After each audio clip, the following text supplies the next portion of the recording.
নমস্কার বন্ধুরা, ভৌতিক রহস্য চ্যানেলে তোমাদের সবাইকে স্বাগত। আজকে আমি তোমাদের জীবন্ত কফিন গল্পের দ্বিতীয় পর্ব শোনাবো। তার আগে প্রথম পর্বটা কতটা আমরা পড়েছি বা শুনেছি একটু শুনে নেব। সব দেহ সদ্গতি করার পর সবাই সমাধিস্থলটা একটু গোছগাছ করার চিন্তা করলো। এমন একটা পবিত্র জায়গা যে বা যারাই তোলপাড় করুক না কেন, এভাবে অগোছালো অবস্থায় ফেলে রেখে তো আর চলে যাওয়া যায় না, উচিতও নয়। আমরা এত পর্যন্তই প্রথম পর্বে শুনেছিলাম, তারপর থেকে দ্বিতীয় পর্বটা শুনব। ভল্টের মুখটা সবার আগে ভালো করে বন্ধ করা দরকার। ব্যাপারটা যদি কবর চোরদের কুমতলব হাসিল করার কাণ্ড হয়েই থাকে, তবে ভল্টের মুখটা বন্ধ করে দিলেই সমস্যার সমাধান হতে পারে। তাই সবারই কথা, আগে ভল্টের মুখটা বন্ধ করার ব্যবস্থা করা হোক। প্রাচীরের গায়ে বিশালায়তন একটা পাথরের দিকে নজর পড়ল। গায়ে গতরে যাদের সামর্থ্য রয়েছে, এমন 10-12 জন অক্লান্ত পরিশ্রম করে পাথরটাকে গড়াতে গড়াতে নিয়ে এলো ভল্টের মুখে। ওটা ভল্টের মুখের মাপ মতোই হয়েছে। ঠেলে ধাক্কা ওটাকে ভল্টের মুখে আনতেই পুরোপুরি মুখটা বন্ধ হয়ে গেছে দেখা গেল। মহামান্য চেজের মৃতদেহ সমাধিস্থ করে আর পাথর দিয়ে ভল্টের মুখটা বন্ধ করতে পারায় সবাই নিশ্চিন্ত হয়ে বাড়ি ফিরল। আবার বারোবাডোজ দ্বীপের এলিট ভল্টে মানুষের যাতায়াত বন্ধ হলো। আশেপাশের মানুষ সতর্কতার সঙ্গে এ ভল্টকে এড়িয়ে চলে। গ্রামের শেষে সমুদ্রের ধারে মৃতের সমাধির ব্যবস্থা করে। 1, 2, 3 করে আরও 4টা বছর কেটে গেল। আবার ভল্টে এলো আর একটা মৃতদেহ, এক ছোট শিশুর কফিন। নাম স্যামুয়েল আমেস, বয়স 5 কি 6। সব যাত্রীরা অনেক চেষ্টা চরিত্র করে ভল্টের মুখের বিশালায়তন পাথরটা সরাতেই সবাই রীতিমতো স্তম্ভিত হয়। সে একই দৃশ্যের পুনরাবৃত্তি ঘটেছে দেখা গেল।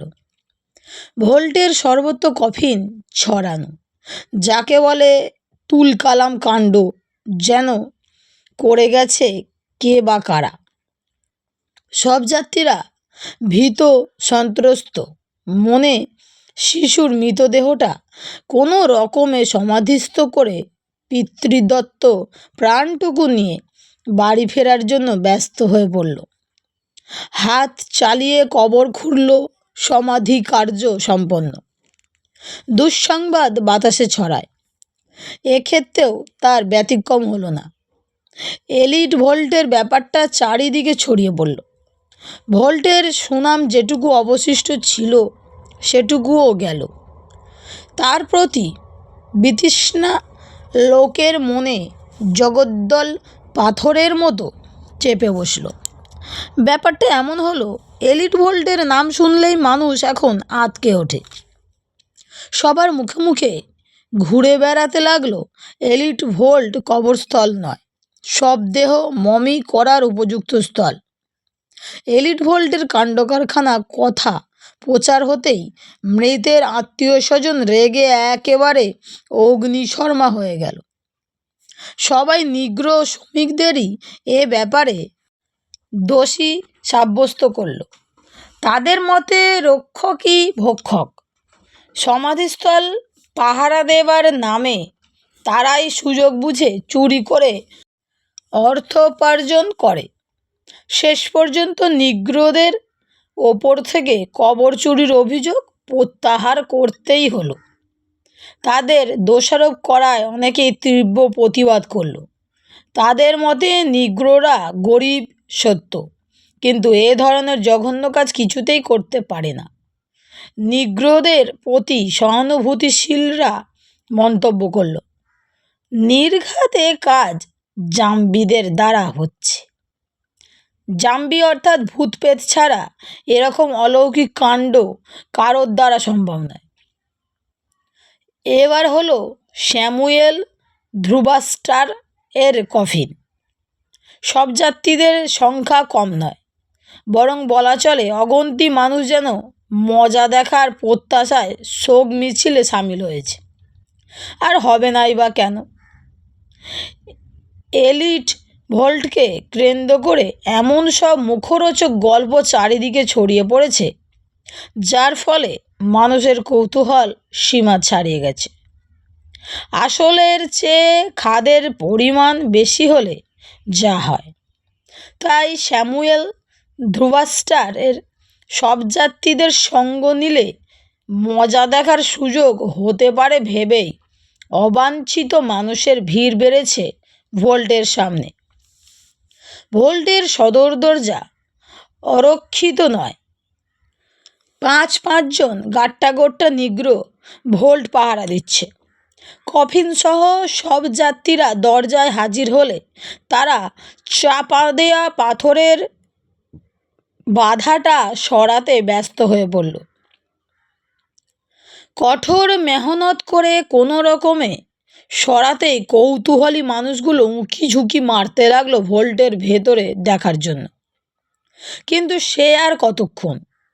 এক পলক চোখ বুলিয়েই সবাই পরিখি মরি করে চোঁচো দৌড় মারল। মুহূর্তের মধ্যে অন্ধকারে দক্ষযজ্ঞ বেঁধে গেল। কে কার আগে পালিয়ে বাঁচবে প্রতিযোগিতায় লিপ্ত হলো। মৃতের আত্মীয় পরিজনদের তো আর মৃতদেহ ফেলে পালানো চলবে না। যে কোনো পরিস্থিতির মোকাবিলা করতে হবে।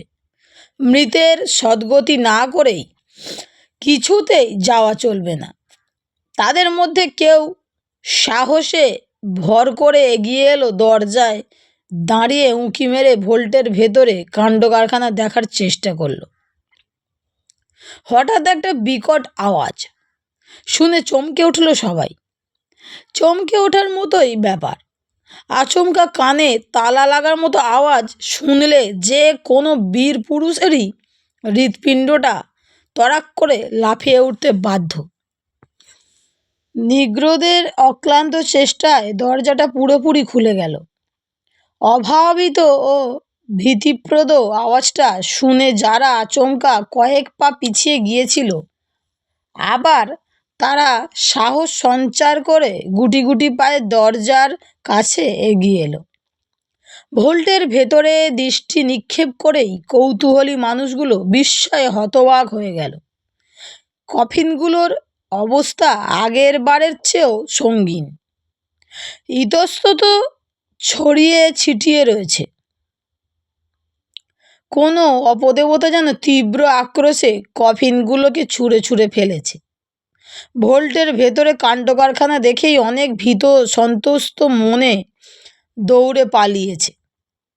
সাহসে ভর করে অদৃষ্টের ওপর সব দায়িত্ব সঁপে দিয়ে যারা শেষ পর্যন্ত ভোল্টের দরজায় দাঁড়িয়েছিল, তাদের চোখে আরও একটি ব্যাপার স্পষ্ট হয়ে দেখা দিল। মিসেস গার্ডারের কফিনটা কিন্তু আগের বারের মতোই একই জায়গায় রয়েছে। পুরনো এক কফিনটির গায়ে কাঁটার আঁচড়ও লাগেনি এতটুকু। বহুদিন আগেকার কফিন এটা। এতদিনে উইপোকার নিশ্চিত আশ্রয়স্থল হওয়ার কথা ছিল, কিন্তু এতগুলো শীত বর্ষায়ের ওপর দিয়ে বয়ে গেছে কে বলবে। সদ্য বার্নিশ করা কফিনের মতো চকচক করছে। কফিনটি বহু বছর পরে তৈরি কফিনের পাশাপাশি রেখে বিচার করলেও যে কেউই একেই পরে, এমনকি সদ্য তৈরি বলে নির্দ্বিধায় মত ব্যক্ত করবে। উপস্থিতি সবাই অপলক চোখে মিসেস গার্ডারের কফিনটার দিকে তাকিয়ে ভাবতে লাগলো। এ কি অবিশ্বাস্য ব্যাপার রে বাবা! কোনো অদৃশ্য শক্তির সতর্ক তদারকিতে যেন এটি আজও অক্ষত রয়েছে। এমন অভাবনীয় কাণ্ড কি করে সম্ভব হলো? সমুদ্রে ঘেরা এ বারবাডোস দ্বীপ সবাই জানে পোকামাকড়ের নিশ্চিত বাসস্থলে এ দ্বীপ। বিশেষ করে কাঠের চরমতম শত্রু উইপোকার রাজত্ব এ জায়গায়। তাই কফিনের কাঠকে তার চিরশত্রুর হাত থেকে বাঁচাতে এখানকার অধিবাসীরা বিশেষ একটা ব্যবস্থা নেয়। কফিনের কাঠের গায়ে দস্তার পাতলা পাত পেরেক সেঁটে দেয়। এত কিছু সত্ত্বেও কফিনগুলো সবসময় বাঁচানো সম্ভব হয় না। কাঠের গায়ে যেটুকু ফাঁক ফোকর থাকে সেখান দিয়েই উইপোকা কফিনটিকে আক্রমণ করে, অচিরেই ধ্বংস করে দেয়। তবু অসহায় মানুষ কফিনের গায়ে দস্তার পাতলা পাত সেঁটে নিশ্চিত হওয়ার চেষ্টা করে। কিন্তু মিসেস গার্ডারের কফিনটি আরও বেশি করে বিস্ময়ের উদ্রেক করছে এই জন্য যে এত পুরনো এক কফিন, যার গায়ে এমনকি দস্তার পাত পর্যন্ত মারা নেই, সে কফিনটি একেবারেই অক্ষত রয়ে গেছে। তার চেয়েও বড় কথা, এতটুকু দাগ পর্যন্ত লাগেনি কোথাও। একেবারেই ঝকঝকে চকচকে সদ্য তৈরি কফিন বলেই মনে হচ্ছে এটিকে। আর তার চেয়েও অনেক অনেক বছর পরে যে কফিনগুলো তৈরি হয়েছে, যাদের যত্ন সহকারে দস্তার পাত মুড়ে দিয়ে সংরক্ষণের ব্যবস্থা তৈরি হয়েছে, তাদের অবস্থা খুবই সঙ্গীন। কেন এমন হলো? কারা যেন কফিনগুলোকে নিয়ে ছোট্ট বলের মতো লোফালুফি খেলে। একটু আগেও যেন কারা এখানে খেলে গেছে, আর তারাই ফলে কফিনগুলোর এ হাল। কফিন নিয়ে লাফালুফি খেলা ব্যাপারটি বাস্তবিকই অবিশ্বাস্য। এরকম একটি ভুতুড়ে কাণ্ড দেখে কে না বিস্ময়ে হতবাক হবে। ভীত সন্ত্রস্ত মনে সবাই ভল্টের দরজায় দাঁড়িয়ে ব্যাপারটি নিয়ে কত সব জল্পনা কল্পনা করতে লাগলো। একজন কোনো একটি মন্তব্য করলে পর মুহূর্তেই অন্য যে কেউ তা উড়িয়ে দিয়ে নতুনতর মন্তব্য করে বসে। এমনি করে দীর্ঘ সময় ধরে চলল নানা জল্পনা কল্পনা। চলতে লাগলো বহু রকম মন্তব্য। দূরে দাঁড়িয়ে থাকা অতি ভীরু লোকটিও যেন মনে সাহস সঞ্চয় করে গুটি গুটি পায়ে এগিয়ে এসে ভল্টের ভেতরের ভৌতিক ব্যাপারের ফলশ্রুতিটুকু প্রত্যক্ষ করতে ভুলল না। এলিট ভল্টের ভুতুড়ে কাণ্ডটির কথা বাতাসের কাঁধে ভর দিয়ে বারবাডোস দ্বীপের আনাচে কানাচে ছড়িয়ে পড়ল। যেই শুনল সেই অবিশ্বাস্য অনেকগুলো দল এসে ভল্টের ভিতরে উঁকি ঝুঁকি মেরে গেছে। এমন একটি মুখরোচক কাহিনী কখনো চাপা থাকা সম্ভবও নয়। ক্রমে ব্যাপারটি এমন এক পর্যায়ে এলো, হাটে মাঠে বাজারে দোকানে সর্বত্র উত্তেজনার সৃষ্টি করল। অবিশ্বাস্য অথচ অতি ভীরুরা এগিয়ে গিয়ে ব্যাপারটি প্রত্যক্ষ করবে না, ব্যাপারটি অলৌকিক স্বীকৃতি দিতেও নারাজ। সমস্যা হলো তাদের নিয়ে। তাদের তীব্র প্রতিবাদ কখনো বা হাতাহাতির রূপ নিল। এলিট ভল্টের ভুতুড়ে কাণ্ডটির কথা শেষ পর্যন্ত সরকারের কানে গেল। ব্যাপারটি সন্তোষজনক নিষ্পত্তির মাধ্যমে দেশের শান্তি বজায় রাখতে পদস্থ সরকারি কর্মীরা আগ্রহান্বিত হলেন। আর হবে নাই বা কেন? সরকারকে তো আর কুসংস্কারের ওপর নির্ভর করে এত বড় একটি পরীক্ষা নিরীক্ষা চালিয়ে যুক্তিসঙ্গত সিদ্ধান্তে আসতেই হবে। আর জনসাধারণের মনে থেকে পুঞ্জীভূত উৎকণ্ঠা ও ভীতি দূর করতে হবে। বারবাডোস সরকার যুক্তি বোঝে, এমন কিছু করতে নারাজ যাতে অন্ধ কুসংস্কার প্রশ্রয় পায়। তার ওপর এখানকার সেনাপতি মশাই তো খুবই ডার্ক সাইডে, কোনো রকম বুজরুকিতে বরদাস্ত করার পাত্র তিনি নন। প্রতিটি বিষয়ের ওপর তার কড়া নজর। নিজের চোখে না দেখে কোনো ব্যাপারকে মেনে নেওয়া পাত্র তিনি নয়। এলিট ভোল্টকে নিয়ে চারিদিকে যে জল্পনা কল্পনা চলছে তা এক সময় তার কানে গেল। ব্যাপারটি নিয়ে ভালো মন্দ বা সত্য মিথ্যা কোনো রকম মন্তব্য করলেন না, বরং একদিন কাক ডাকা সকালে কয়েকজনকে নিয়ে তিনি এলিট ভল্টের ব্যাপারে সরজমিনে তদন্ত করতে চললেন। তিনি প্রহরারত নিগ্রোদের ডেকে সদর দরজা থেকে বিশালায়তন পাথরের চাইটি সরাবার ব্যবস্থা করলেন। সঙ্গীদের নিয়ে কবরস্থলের এক প্রান্ত থেকে অন্য প্রান্ত পর্যন্ত অনুসন্ধিৎসু দৃষ্টি মেলে বারবার চক্কর মারলেন। এত করেও কোনো নিশ্চিত সিদ্ধান্তে পৌঁছানো সম্ভব হলো না তার পক্ষে।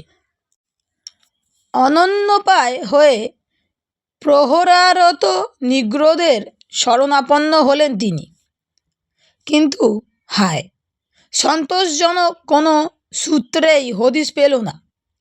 শেষ পর্যন্ত চাপা দীর্ঘশ্বাস ফেলে সঙ্গীদের নিয়ে ভল্ট থেকে বেরিয়ে এলেন। এলিট ভল্ট থেকে ফিরে এসে মন্ত্রীমশাই, যারা ইতিপূর্বে নিজের চোখে রহস্যজনক ব্যাপারটি প্রত্যক্ষ করেছিলেন, এমন কয়েকজন বিশিষ্ট ব্যক্তিকে তলব করলেন।